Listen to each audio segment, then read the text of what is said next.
semua, dan selamat datang di channel baru ini. Tempat kita ngobrol dari yang bikin overthinking sampai bikin kita happy. Di video pertama ini, aku mau langsung to the point dari beberapa masalah yang mungkin sering dirasain remaja, yakni tekanan teman sebaya atau peer pressure. Coba jujur, siapa yang pernah ikut ngerasain lagi bokeh tapi tetap ikut nongkrong? Lagi gak punya uang tapi tetap beli barang branded? Gak nyaman nih pakai outfit yang ini tapi tetap dipakai. Intinya semua dilakuin dari semua tekanan. Kalau iya, you're not alone. Bahas kenapa peer pressure ini kuat banget pengaruhnya, dan gimana cara bilang enggak tanpa harus dikucilkan dan tanpa dibilang freak. Tonton sampai habis ya. Apa sih peer pressure itu? Gampangannya dorongan dari temen yang kita lakuin. Tapi ada 3 jenis utamanya loh. Yang pertama ada peer pressure positif. Ini justru yang membangun, ngajak kamu ngerjain PR, ngajak kamu belajar, ngajak kamu lomba, bahkan mencari hal baru. Yang kedua yakni peer pressure negatif. Justru ini yang merusak, kadang ngajak nyontek, kadang ngajak kita mungkin bullying dan melakukan hal yang tidak penting. Yang ketiga, nah ini jarang disadari, yakni peer pressure terselubung. Nah ini itu peer pressure yang gak nyuruh kita, gak maksa kita, tapi kayak kita harus ngelakuin. Ya misalnya tren, kita harus hangout di tempat yang mahal biar kelihatan keren, harus ngikutin tren, harus ini itu. Pokoknya lebih ke merasa terhakimi dan takut dikucilkan. Dari ketiga ini, mana sih yang sering kalian rasain? Coba komen di kolom komentar. Nah, kita tahu nih itu salah, tapi kenapa sih kita sering lakuin? Ada 3 jawabannya. Ada need to belong, itu adalah bagian dari remaja yang ingin diterima menjadi bagian kelompok.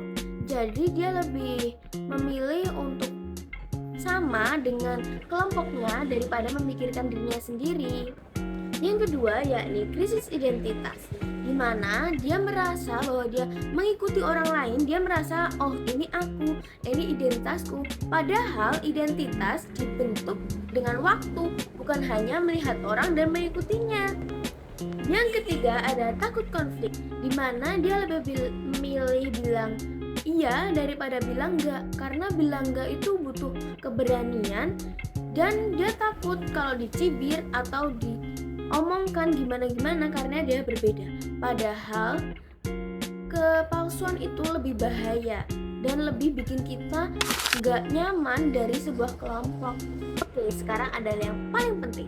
Gimana cara kita keluar dari jebakan ini? Aku punya 3 solusinya. Yang pertama yakni mengenali nilai diri.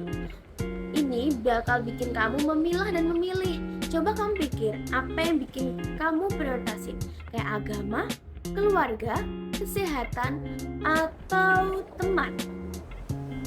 Nah, setelah itu kalian bisa lebih mudah dalam memilah dan memilih hal negatif yang bakal datang nih. Jadi kalian memiliki prioritas tersendiri saat ada hal yang akan datang ke diri kalian atau dalam keseharian. Yang kedua itu menyiapkan respon cepat, di mana kalian bisa merespon sesuatu secara cepat. Jadi kalau misalkan nggak mau, jawab aja nggak mau dengan cara yang sopan dan tentunya nggak menjatuhkan ya. Kayak misalnya, besok kita main yuk. Terus aku nggak bisa nih, terus aku harus jawab kayak gini.